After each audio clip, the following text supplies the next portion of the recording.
আমি যেটা শুনেছি যে উনি ওই মানে টাকা রোজগারের ব্যাপারে কিন্তু তার বিরুদ্ধে অভিযোগ আছে বহু। কিন্তু সরকার এই বিষয়টিকে কতটা গুরুত্ব দিচ্ছে আপনি এখন পর্যন্ত কি দেখতে পাচ্ছেন? যতটা গুরুত্ব আসলে দেবার কথা, যতটা ভয়ঙ্কর পরিস্থিতি, কেননা হামের মতো রোগে এর আগে কখনো এত মৃত্যু আমরা দেখি না, এটা হয়ে গেছে কি যে যেহেতু টিকা দেওয়া হয়নি, ধরেন যেমন আমার তো নাতি টাতি আছে, তাদেরকে আগে টিকা দেওয়া হয়ে গেছে এক সময়, তাই না? এখন আবার নতুন একটা উপসর্গ আসছে, আপনার ইয়েতে আসছে কিনা অনেকেই বলতেছে এক্সপার্টরা, যে যারা আপনার ওই যে করোনার টিকা নিছে, এই টিকার কোন টিকায় আমরা ইন্ডিয়া টিকা নিয়েছি, এদের নাকি নানান রকম দাঁত পাঁচটা হচ্ছে, এটা ওইটার উপসর্গ। এটা যদিও পরীক্ষিত বৈজ্ঞানিকভাবে প্রমাণিত না, বাট এটা শোনা যাচ্ছে।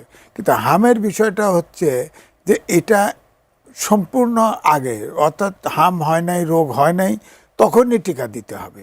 টিকাটা সবসময় দিতে হবে। ধরেন যদি শিশুদেরকে, এখন সারা বাংলাদেশের সকল শিশুকে টিকা দেওয়া দরকার, যারা টিকা নেয় নাই টিকা দিতে হবে। এখন ধরেন প্রায় 1.25 লাখের মতো টিকা আসছে। এখন যখন টিকা যারা কোটি একদম, আমি যেমনটি শিরোনামে পড়ছিলাম 1 কোটি 8 লাখ টিকা, 8 লাখ টিকা আসছে। কারণ 1 কোটি টিকা যথেষ্ট না, আমি বলবো যথেষ্ট না, তবু আসছে পর্যায়ক্রমে আসছে, হয়তো আসতেছে। টিকা এর আগেও আসছে, ঢাকা শহরে দেওয়া শুরু হয়েছে। কিন্তু এটা হচ্ছে কি, ধরেন কমপক্ষে 95% শিশুকে টিকা দিতে হবে, অ্যাডভান্স টিকা। তাদের হাম হোক না হোক, অসুখ না হোক, এই টিকা দিতে হবে। এই টিকাটা আনা শুরু হয়েছে, হয়তো আসবে, কিন্তু টিকা আনতে আনতে তো অবস্থা খারাপ, বুঝছেন না? দেবার সঙ্গে সঙ্গে তো সেটা এখন ধরেন যে আকার ধারণ করছে, এটা তো মহামারী ঘোষণা করে তো লাভ নাই। বিষয়টা হলো টিকা আনতে হবে, যাদের অন্তত হাম হয় নাই তাদেরকে টিকা এনশোর করা, এবং যাদের অলরেডি হাম হয়ে গেছে তাদের যতটা সম্ভব চিকিৎসা দিয়ে যতটুকু জীবন বাঁচানো যায়। মনিরা শারমিন, আপনার কাছে আসি। আমরা অনেকগুলো ইস্যু নিয়ে কথা বলবো, যেহেতু হাম নিয়ে এখন কথা বলছি, আপনার কাছে একটু জানতে চাইবো আপনার মন্তব্য কি, কেননা আমাদের সন্তানদের দিনের পর দিন এভাবে আসলে মৃত্যুর মুখে পড়ে যেতে দেখছি, কেননা এটা একেবারে অপ্রত্যাশিত এবং অসহায় একটা পরিস্থিতি নিশ্চিতভাবেই। আপনি পুরো বিষয়টিকে আসলে কিভাবে দেখছেন? ধন্যবাদ। যারা দেখছেন তাদের শুভেচ্ছা, এবং আমার সহালোচক আজিজ ভাইকে শুভেচ্ছা। দেখেন, এটা খুবই একটা ভয়াবহ আকার ধারণ করেছে খুব অল্প সময়ের মধ্যেই, এবং আমরা দেখছি যে আসলে এই যে ভ্যারিয়েন্টগুলো, এগুলো কিন্তু নতুন নতুন ভ্যারিয়েন্ট আসছে। আমরা দেখতাম যে আগে যেই বয়সে আসলে এই হামের টিকা নেওয়ার কথা, এবার কিন্তু তার আরো কম বয়সে 5 বছর থেকেই আবার এই ভ্যারিয়েন্টটা কিন্তু খুবই মানে একদম ভয়ঙ্করভাবে ছড়িয়েছে। সুতরাং এই জায়গায় কিন্তু এখন দিন বদলের সাথে সাথে যে সমস্যাটা হচ্ছে সেটা হচ্ছে যে রোগতত্ত্ব নিয়ে কিন্তু আমাদের এখানে গবেষণাও নাই, যে এই যে নির্দিষ্ট যে বয়সটা 6 বছর বা 7 বছরের থেকে আসলে টিকাদান কর্মসূচিটা শুরু হতো, এবার কেন আবার পিছিয়ে কম বয়সী যারা শিশু তাদের কেন এবার আরো তারা কেন এই রোগে এত আক্রান্ত হলো? সুতরাং এই জায়গাতে একটা গুরুত্বপূর্ণ ফাঁক থেকে যাচ্ছে, সেটা নিয়ে কিন্তু কেউ কথা বলছে না। এবং দেখেন, সংখ্যাটা 47,000, তার মানে কিন্তু 47,000 শিশু এই জায়গাতে আক্রান্ত, এবং হসপিটালে আইসিইউ এর যে একটা মানে এনআইসিইউ থেকে শুরু করে মানে শিশুদের জন্য যে আইসিইউ, সেটার যে একটা অপ্রতুলতা, সেটাও কিন্তু আমরা দেখতে পাচ্ছি। এবং বাবা মায়ের যে একটা ভোগান্তির মধ্যে তারা পড়েছে, এবং এই যে শিশু মৃত্যু ঘটছে 331টি মৃত্যু, এটি কিন্তু কোনোভাবেই কাম্য না। এই জায়গাটা হচ্ছে সরকারি একটা তথ্য, এবং সেই তথ্যটা শুরু হয়েছে আমরা যখন মার্চ থেকে আক্রান্ত হতে দেখেছি, মার্চের মাঝামাঝি সময় পর থেকে সেই সংখ্যাটা পেয়েছে। আমরা প্রকৃত সংখ্যাটা এখনো জানি না। আপনি বলছিলেন যে ফাঁকফোকর যেটি আছে সেটা নিয়ে কথা আসলে নিশ্চিতভাবে বলতে হবে। আমি একটু উল্লেখ করতে চাই, ইউনিসেফ একাধিকবার অন্তর্বর্তী সরকারের উচ্চ পর্যায়ের নেতৃত্বের সঙ্গে বৈঠক করেছে, এবং প্রতিটি বৈঠকের পর আনুষ্ঠানিক চিঠির মাধ্যমে টিকার সম্ভাব্য ঘাটতির কথা জানিয়েছে, রোগের প্রাদুর্ভাবের কথা জানিয়েছে, জটিলতা বৃদ্ধি হতে পারে সেটা জানিয়েছে, মৃত্যুহারের ঝুঁকি নিয়ে সতর্ক করেছে। এই বিষয়টিকে নিয়ে শুধুমাত্র আমরা টিকার জন্য অপেক্ষা করব, এটি নিয়ে আর কি আসলে করা উচিত? এটা কিন্তু বলাই যায় যেটা প্রাতিষ্ঠানিক হত্যা, ইগনোরেন্স। তা টিকা কেন ইউনিসেফ, হু এরা সতর্ক করেছে, তারপর টিকা আমদানি করে নাই। কিন্তু আপনার হসপিটালগুলোতে যন্ত্রপাতি সাপ্লাই দেওয়া, টাকা পয়সা নেওয়া, এগুলো কিন্তু ওস্তাদ ছিল। তাকে কেউ চেনে নাই, জানে নাই, খালি ইয়ার তার ব্যাংক থেকে এনে বসায় দিয়ে উপদেষ্টা বানায় দিছে। তো সুতরাং এটা তো বিচার হয়, এটা তো প্রধান উপদেষ্টাও দায়ী। সুতরাং এটারও কিন্তু এই যে এত শিশু মারা যাচ্ছে জাস্ট অবহেলার কারণে আমি বলবো, তাদেরকে কেউ সতর্ক করে নাই তা না, আর সতর্ক করতে হবে কেন? বাচ্চাদেরকেও তো টিকা দিতে হয়, নিয়মিত প্রক্রিয়া আপনাকে দিতে হবে। 95% শিশুকে, কমপক্ষে 95% শিশুকে কভার করতে হবে। এটা এখন যে শিশুরা হচ্ছে দেখেন, যারা হামে আসতেছে তারা কিন্তু ফাইনালি নিউমোনিয়া আক্রান্ত হয়ে গেলে তাকে আর বাঁচানো যাচ্ছে না, কারণ তার টিকা দেওয়া নাই। তো উপসর্গ দেখে চিকিৎসা দিলে তো কাজ হচ্ছে না। দেখেন কোলে করে শিশুদেরকে কোলে করে নিয়ে হসপিটালে মৃতদেহ নিয়ে বেরিয়ে আসতেছে বাবা মা। কি আশ্চর্য ব্যাপার, কি ভয়ঙ্কর একটা পরিস্থিতি, নিশ্চিতভাবে খুব করুণ ব্যাপার। ধরেন আইসিইউতে সাধারণত বাচ্চারা যখন যায়, এটা অনেকটা কিন্তু জাস্ট লাইফ সাপোর্ট দিয়ে রাখা। এবং এই হামের এই পরিস্থিতি আমাদেরকে আরো কিছু আশঙ্কা আমাদের দেখাচ্ছে, সেটি হচ্ছে যে আর কোন কোন টিকা আসলে আমদানি করা হয়নি, সেটি সময় মতো দেওয়া হয়েছে কি হয়নি। শুধু হাম রুবেলা না, আরো বেশ কিছু টিকার কথাও এরকম শোনা যাচ্ছে যে আরো অনেক কিছু এভাবে আসে নাই। ক্যান্সারের প্রতিরোধকারী একটি আয়োডিন, সেটি নিয়ে এক ধরনের কথা এখন শোনা যাচ্ছে বা পত্রপত্রিকায় সেটি আসছে যে সেটিও আসলে সময় মতো আমদানি করা হয়নি। সেটির প্রক্রিয়া, সেটির প্রভাবও কতটুকু পড়তে যাচ্ছি আমরা, এর সবকিছু নিয়ে এই সরকারের তো নিশ্চিতভাবেই কাজ করার রয়েছে। একটা গুরুত্বপূর্ণ কথা বলছে যে আমাদের দেশে কিন্তু এই যে ভেরিয়েন্ট চেঞ্জ হয়, করোনার ভেরিয়েন্ট চেঞ্জ হইতো না, চেঞ্জ হয়, এটার তো কোনো রিসার্চ নাই। আপনি এখন কোন টিকা দিবেন? ধরেন আমার যতটুকু খেয়াল আছে, আমার নাতিকে কোলে ধরে আনছি, টিকা দিয়েছে, আমাকে বলে দিয়েছে এত এত কাজ হয়, অত রোগের কাজ হয়। এটা তো চেঞ্জও হয়ে যেতে পারে। এটা তো কারণ এখন হয়তো ওই টিকাতে কাজ হচ্ছে না, অন্য ভেরিয়েন্ট এসে ঢুকতেছে শরীরে। অর্থাৎ বিশেষ গুরুত্ব দিয়ে এই বিষয়গুলোকে আসলে দেখতে হবে। ধরেন আমার সেই নাতির বয়স, যেটা ছোটটা, তার বয়স 7 বছর হয়ে গেছে। হ্যাঁ, এখন ধরেন 7 বছর হলে সে রিস্ক কাভার হয়েছে কি না আমি তো বুঝতে পারতেছি না। হাম হয়ে গেলে কি করব বলেন? এই জন্য বলছি যে এক্সপার্টদের রিসার্চ দরকার আছে, এবং ভেরিয়েন্ট চেঞ্জ হলে সাথে সাথে কি মেডিসিন লাগে এগুলো দরকার আছে। আইসিইউতে যাওয়া মানে কিন্তু বাচ্চাদের, বিশেষ করে মানে আপনার নিউমোনিয়া হয়ে যাওয়ার পরে আইসিইউ শ্বাসকষ্টের জন্য দেওয়া হয়, তো এটাকে বাঁচানো খুব কঠিন। আইসিইউ থেকে ফিরে আসছে খুব কমই দেখা যায়। অসংখ্য ধন্যবাদ। মনিরা শারমিন, একটু প্রতিবেশী দেশ ভারতের বিধানসভা নির্বাচনে একটু কথা বলতে চাই। পশ্চিমবঙ্গে বিজেপি ভূমিধস বিজয় নিয়ে তারা আসলে জয়লাভ করেছে তৃণমূলকে হারিয়ে, এবং তাদের এই বিজয়কে কেন্দ্র করে আবার নানান আশঙ্কা তৈরি হয়েছে আমাদের দেশে, বাংলাদেশে। বর্ডার ইস্যু থেকে শুরু করে পুশিন হতে পারে কিনা, ইতিমধ্যে স্বরাষ্ট্রমন্ত্রী বলেছে যে বর্ডারে সবাই যেন একটু সতর্ক অবস্থানে থাকে। আমাদের তিস্তা গঙ্গা চুক্তির ভবিষ্যৎ কি হতে যাচ্ছে, সেটি এক ধরনের প্রশ্ন উঠেছে। মুসলিম সংখ্যাগরিষ্ঠ যারা ওখানে আছে তাদের সাথে কি আচরণ হতে পারে, সবকিছু মিলিয়ে এই নির্বাচনের ফলাফলকে আপনি কিভাবে দেখছেন? দেখেন, প্রথমত বিজেপির যে বিজয়, সেটা কিন্তু আমাদের জন্য খানিকটা, আমি যদি বলি বাংলাদেশের মানুষের জন্য খানিকটা হতাশাজনক। কারণ স্বাভাবিকভাবেই আমরা এর আগেও বিজেপির পক্ষ থেকে যিনি আসলে পশ্চিমবঙ্গে শুভেন্দু যিনি জয়ী হয়েছেন, তার পক্ষ থেকে কিন্তু অনেক ধরনের নেতিবাচক, একদম বাংলাদেশিরা অনুপ্রবেশকারী, এবং তিনি কিন্তু এখনো মনে করেন যে বাংলাদেশের প্রাইম মিনিস্টার শেখ হাসিনা। সুতরাং এই ধরনের নানান ধরনের বিতর্কিত মতামত কিন্তু বা মন্তব্য কিন্তু তার কাছ থেকে আমরা পেয়েছি, এবং আমরা দেখলাম যে এই প্রচারণাতেও খুব গুরুত্বপূর্ণভাবে যখন পশ্চিমবঙ্গে তিনি প্রচারণা করছেন, তখনও কিন্তু সেই প্রচারণায় পথনাটক একটা আমি দেখলাম, যে সেখানে মুসলিম যারা আছে তাদের ঘরবাড়ি ভাঙা, এইটা একটা পথনাটকের মাধ্যমে তিনি দেখাচ্ছেন তার প্রচারণায়, মানে তিনি নির্বাচিত হয়ে আসলে কি কি করবেন।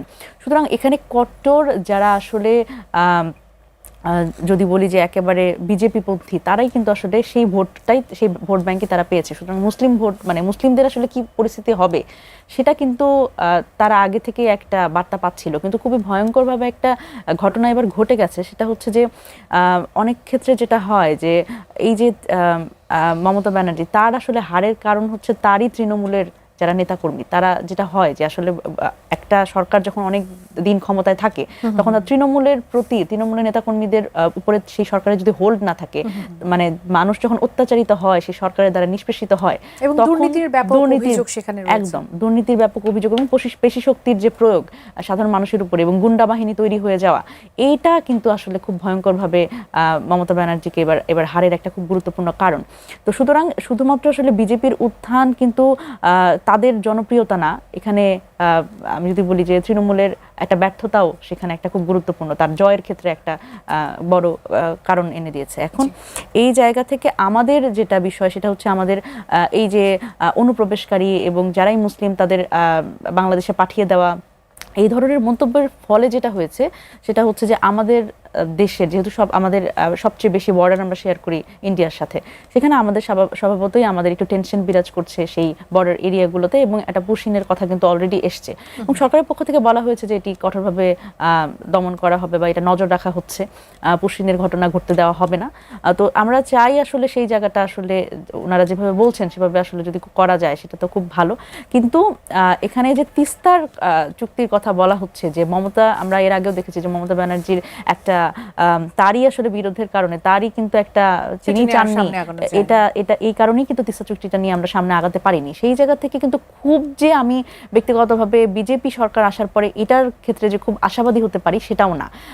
হ্যাঁ, এটা একটা বিষয় যে মমতা ব্যানার্জির জন্য যেটা আগানো যায়নি সেই প্রস্তাবটা আবার করা যেতে পারে, নতুন করে আসলে এই আলোচনাটা আবার আনা যেতে পারে। নরেন্দ্র মোদী কিন্তু পানি চুক্তির ব্যাপারে বলেছে যে বাংলাদেশের আসলে সেই তাদের যে হিস্সা সেটি আসলে পাওয়া উচিত, এর আগে তিনি বলেছিলেন। সেই কথা যদি তিনি রাখেন তাহলে তো সেটা নিশ্চিতভাবে আমাদের জন্য ভালো।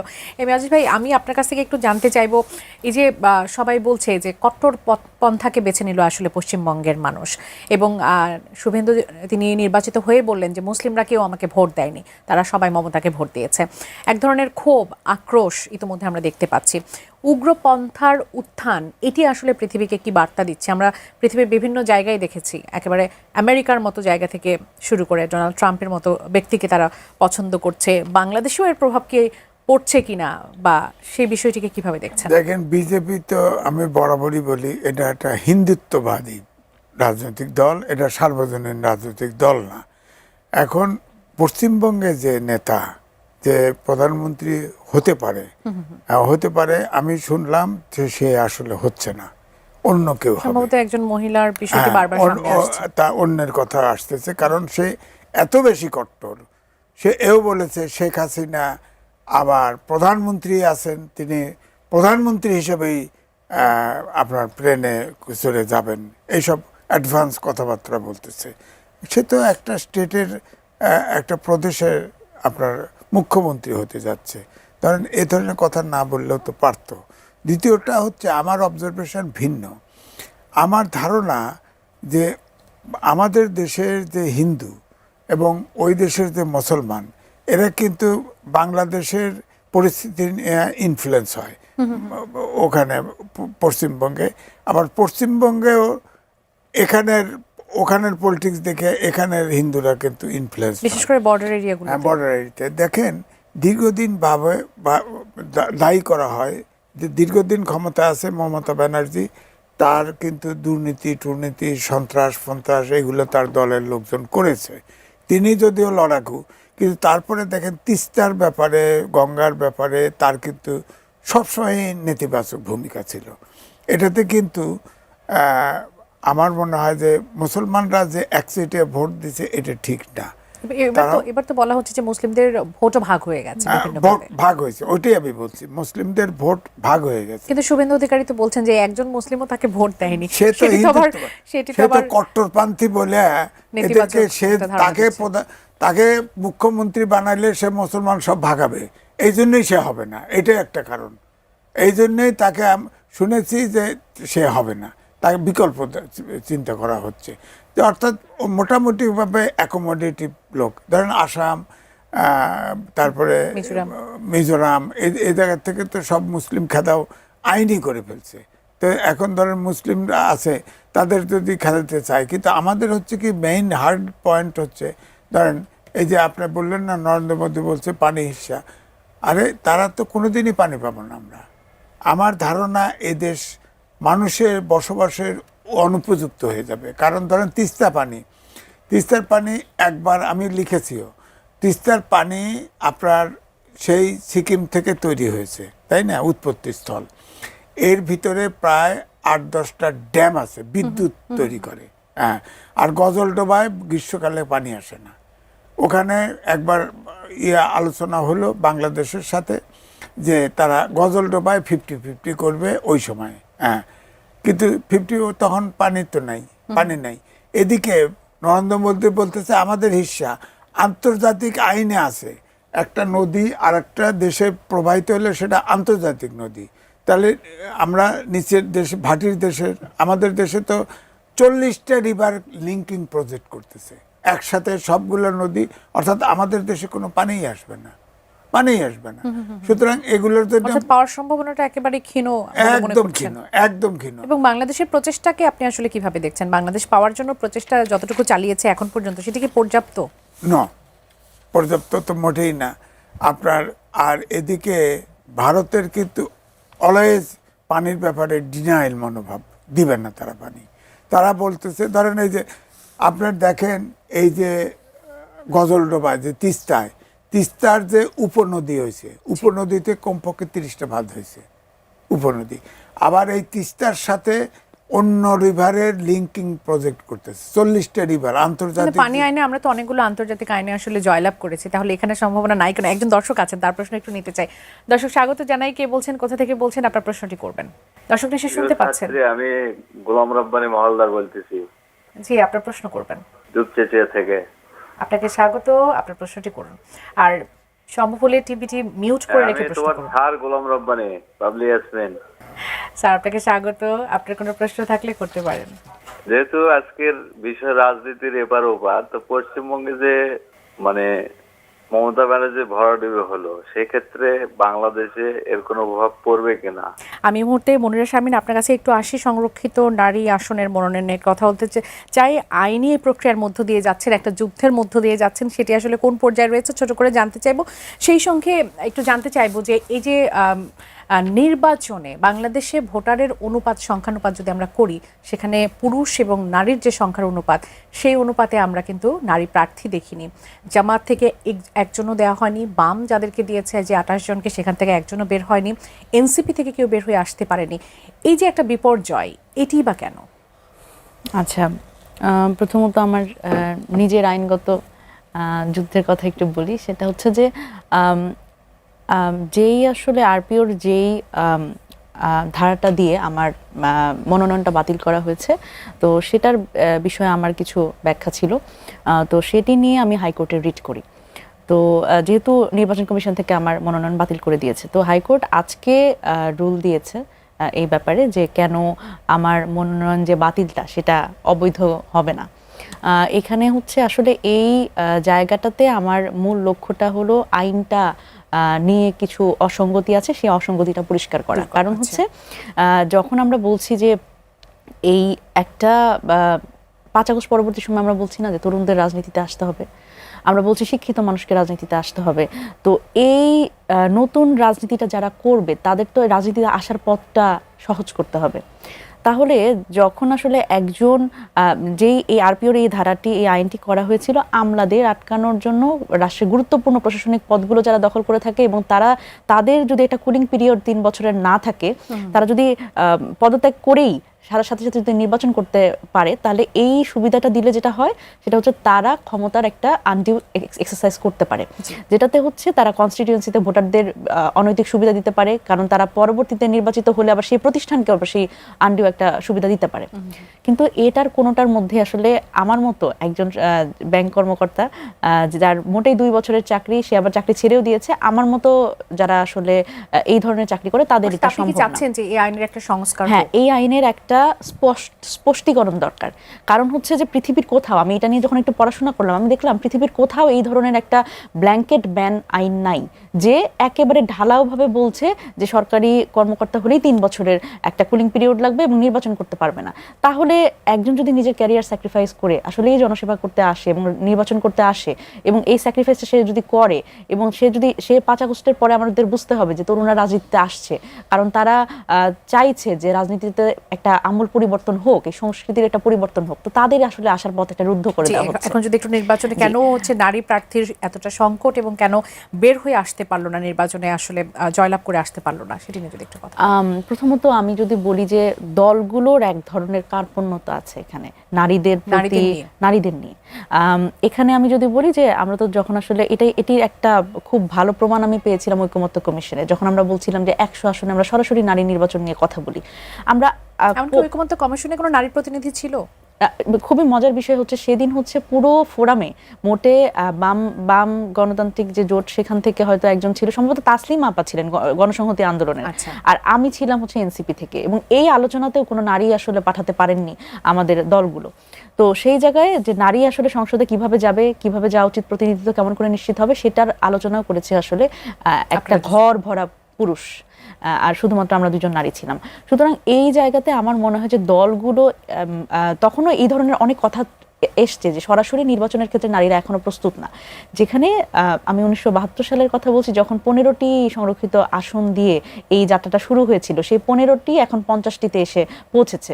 কিন্তু আমরা দেখছি এখনো সরাসরি নির্বাচনের ক্ষেত্রে আমাদের রাজনৈতিক দলগুলোর এখনো অনীহা, এবং তারা বলছে এই বাস্তবতা নাই। 15 থেকে যখন আসলে 50 হলো, এর মধ্যে যে গুণগত পরিবর্তন সেটি কি এসেছে? এটি আমার কাছে মনে হয় যে এর আগ পর্যন্ত, এই সংসদের আগ পর্যন্ত আমি বলবো এটা একেবারে পুতুল প্রতিনিধিত্ব ছিল। এটা আসলে স্বজনপ্রীতি, তারপরে হচ্ছে আত্মীয় স্বজন সবাইকে ঢুকানো, এবং আমরা দেখেছি প্রধানমন্ত্রীর কাজের লোক তিনিও নারী সংরক্ষিত আসনে সুযোগ পেয়েছেন এর আগে। সুতরাং সেই জায়গায় হচ্ছে গুণগত যে পরিবর্তনটা আমরা আশা করেছিলাম, বা এই সংরক্ষিত নারী আসনের যে একটা প্রয়োজনীয়তা এবং এটার সত্যিকার অর্থে এটার বাস্তবায়ন সেটা আমরা দেখতে পাইনি। তবে এই সংসদ নিয়ে আমি কিন্তু আশাবাদী। এই সংসদ নিয়ে আমি এই কারণেই আশাবাদী, আপনি দেখেন বিএনপি যাদের আসলে মনোনয়ন দিয়েছে তাদের মধ্যে কিন্তু অনেকেই খুব যোগ্য নারী আছে, কিন্তু কাজের সুযোগ আপনি শুরুতে বলছিলেন যে নারীদের আসলে বঞ্চিত করা হয়েছে দলগুলোর পক্ষ থেকে। সংরক্ষিততে যারা থাকবে তাদের কি আপনার মনে হয় যে কাজের সেই সুযোগটা আসলে তারা দেবে, কথা বলার সুযোগটা দেবে, বা আপনারা চাইলে একটা দাবি সেখানে আসলে আদায় করে নিতে পারবেন? সেই সুযোগটা এখন পর্যন্ত তো আসলে নেই। এবং এটা নিয়ে হচ্ছে আমার আসলে সন্দেহ আছে, কারণ আমার মনে হয় যে এই যে দলীয় আনুগত্যের বাইরে যে সংরক্ষিত নারী আসনে নারীরা যেতে পারবে কিনা, এবং এত যোগ্য নারী একটা সংসদে আছে, তারা যদি তাদের মতামতটাই প্রকাশ করতে না পারে। এবং আপনি দেখেন একজন, আমি স্বতন্ত্র এমপির কথা বলতে চাই, রুমিন ফারহানা আপার কথা। আমরা দেখি যে উনি যখন আসলে সংসদে কথা বলার জন্য বারবার করে উনি সময় চান, কিন্তু ওনাকে দেয়া হয় না। বারবার বিভিন্ন ইস্যুতে উনি যখন আসলে কথা বলবার সুযোগ চান তখন দেয়া হয় না।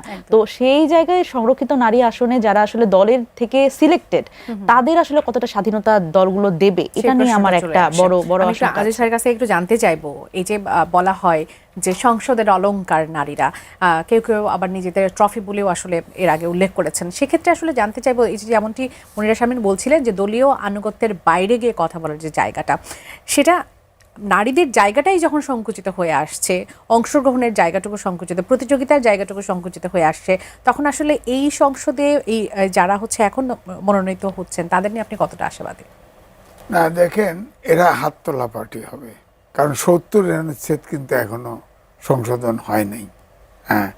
70 অনুচ্ছেদ থাকলে এটা কথা বলতে পারবে না। দ্বিতীয়টা হচ্ছে যে প্রশ্নটা আসছে, তার আমি চিটাগাং থেকে শুরু করে পর্যন্ত,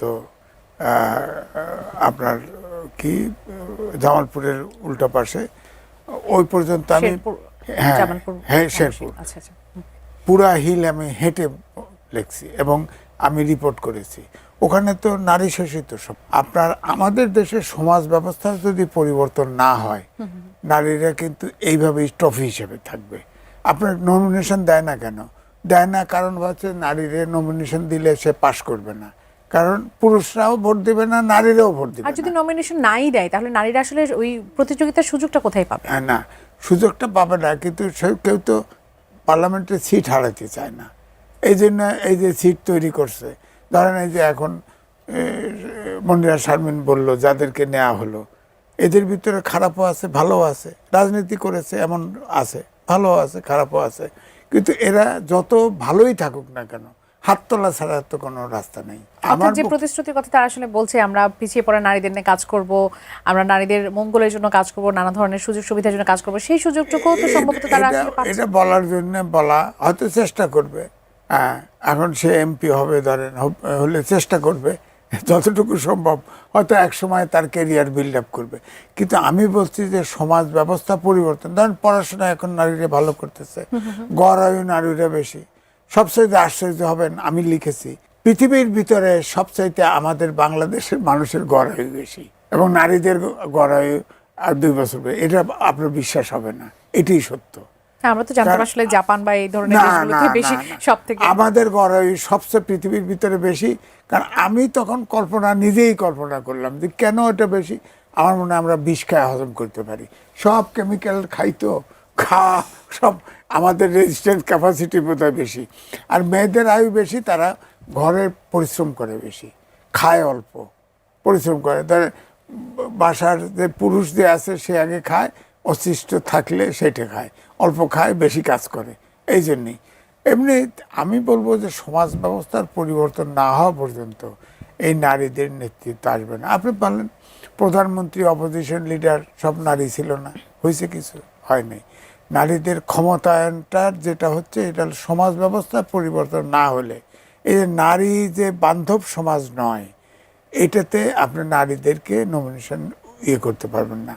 আর যেটা বললেন, এখানে অপোজিশন জামাতে ইসলাম তো নারী শাসনে বিশ্বাসই করে না, এই যে নমিনেশন দেয় নাই।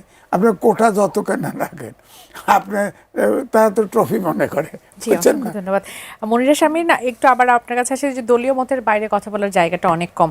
আপনার জন্য আমাদের শুভকামনা আছে, আমরা খুব খুশি হব যদি আপনাকে সংসদে আমরা দেখতে পাই। সেক্ষেত্রে আপনার কাছে একটু জানতে চাইবো, আপনাকে যদি আমরা সংসদে দেখতে পাই, আপনি দলীয় মতের বাইরে গিয়ে কথা বলবেন কিনা নারীদের কল্যাণে? প্রথমত মানে আমার কিন্তু এখনকার যে লড়াইটা, এটা সংসদে যাওয়ার লড়াই না। সংসদের বাইরে থেকে, আমরা সংসদের বাইরে থেকে অন্য অনেক তরুণ যাতে সংসদে যেতে পারে, সেই রাস্তাটা যাতে সহজ হয়, সেটার লড়াইটা এখন। তবে আমি মনে করি যে দেখেন, দলীয় মতের বাইরে তো 70 অনুচ্ছেদের কথা ভাই বললেন, সেটা এখনো ইমপ্লিমেন্টেড হয়নি। আমরা ঐকমত্য কমিশনে বসে যেটা সব দল মিলে বলেছি, না 70 অনুচ্ছেদ আসলে দরকার নাই, এটার পরিবর্তনটা আমরা সবাই চাই, কিন্তু সেই পরিবর্তনটা বাস্তবায়ন হয়নি। এটা একটা ভয়ের ব্যাপার।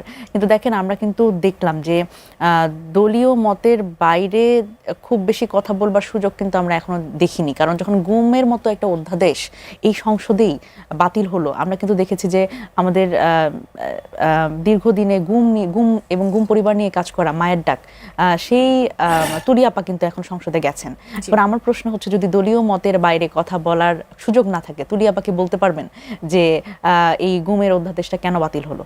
কারণ এটাতে সবচেয়ে বড় stakeholder, she is one of the stakeholders. So এই জায়গায় তো আসলে আমাদের এই পরিবর্তনটা আসতে হবে, না হলে কিন্তু এই জায়গায় এই ফাংশনালিটিটা আমরা দেখতে পাবো না। এবং দেখেন, আমি খুবই আশান্বিত হই যখন আমি দেখি যে মানসুরা আপাদের মতো যে সাংগঠনিক জায়গা থেকে রাজপথে ত্যাগের মধ্যে দিয়ে ছাত্র দলের প্রথমবারের মতো কাউকে এভাবে সিলেক্ট করা হয়েছে। কিন্তু উনি তো আসলে উনার এই জুলাই গণ অভ্যুত্থান বলেন এবং দীর্ঘদিনের একটা উনার রাজনৈতিক সংগ্রাম আছে, এবং একেবারে আমি যদি বলি যে মাঠ থেকে সংসদে যাওয়ার একটা জায়গা, তো সেই জায়গা থেকে বিএনপির মতো বড় দলকেও যখন আসলে তাদের সংরক্ষিত নারীদের ব্যাপারে জিজ্ঞেস করা হচ্ছে, তখন তাদেরকেও বলতে শুনেছি যে তাদেরকে মনোনয়ন দেওয়া হচ্ছে এজন্য যে তারা সংসদের কার্যক্রমকে উৎসাহিত করবে, তারা নারীদেরকে উৎসাহিত করবে, নারীর ক্ষমতায়নের কথা তারা বলছে। কিন্তু আদতে কি আসলে নারীর এটা ক্ষমতায়ন হয় কিনা, আপনার কাছে কি মনে হয়? না, নারীর ক্ষমতায়ন তো আসলে এইভাবে করা যায় না আসলে। হ্যাঁ, এখানে যারা সংরক্ষিত নারী আসনে আছেন, তারা খুব বেশি যেটা করতে পারেন যে তাদের কথায় বার্তায় তাদের ভয়েসটা যদি আমরা শুনতে পাই, তারা যদি নারীদের বা ন্যাশনাল রাজনীতির যে ইস্যুগুলো সেগুলো নিয়ে কথা বলেন, সেখানে একটা ইন্সপিরেশনের জায়গা আছে। কিন্তু অসুবিধার জায়গাটা তো ওইখানে না, অসুবিধার জায়গা তো অন্য জায়গায়। সেটা হচ্ছে যে দলগুলো তো নমিনেশন দিচ্ছে না। নমিনেশন কেন দিচ্ছেন না? ভাই একটা কথা বলেন, আমি শ্রদ্ধার সাথে দ্বিমত করতে চাই যে নারীদের কেউ ভোট দিবে না, এটা খুবই ভুল কথা। নারীদের, আমি নিজে তো আসলে এই নির্বাচনে ক্যাম্পেইন করেছি, সেটাই তো সবচেয়ে বড় এক্সাম্পল। নারীদের ভোট দেয় না, ব্যাপারটা এরকম না। তবে একটা বিষয় হচ্ছে যে আমাদের তো আসলে পরিবারতান্ত্রিক রাজনীতি, যেখানে আসলে রাজনৈতিক পরিবারের হলে এক ধরনের ব্যাকআপ পাওয়া যায়। অর্থনৈতিক একটা ব্যাপার আছে। তো নারীদের যখন আপনি নির্বাচন করার কথা বলবেন, কাজের যে পরিবেশটা, নির্বাচনের পরিবেশটা নারীর জন্য তৈরি হওয়াটা খুব বেশি জরুরি। যেমন ভাই বলছিলেন যে আমাদের সমাজের যে ব্যবস্থাটা সেটা পরিবর্তন হওয়া দরকার, এবং দলগুলোরও কিন্তু এই নারীদের আসলে এন্ডোর্স করতে হবে।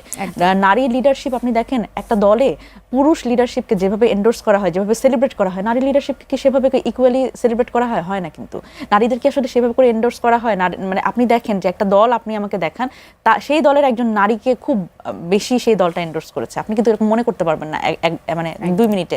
তো ওই জায়গা থেকে আমি বলবো যে নারীর আসলে অর্থনৈতিক জায়গাটা খুব গুরুত্বপূর্ণ, যেটা আসলে স্টেটেরও একটা খুব রাষ্ট্রেরও একটা দায়িত্ব আছে যে নারীদের এই জায়গায় নির্বাচনমুখী করার জন্য এই অর্থনৈতিক জায়গাটাতে তারা দায়িত্ব নিতে পারে।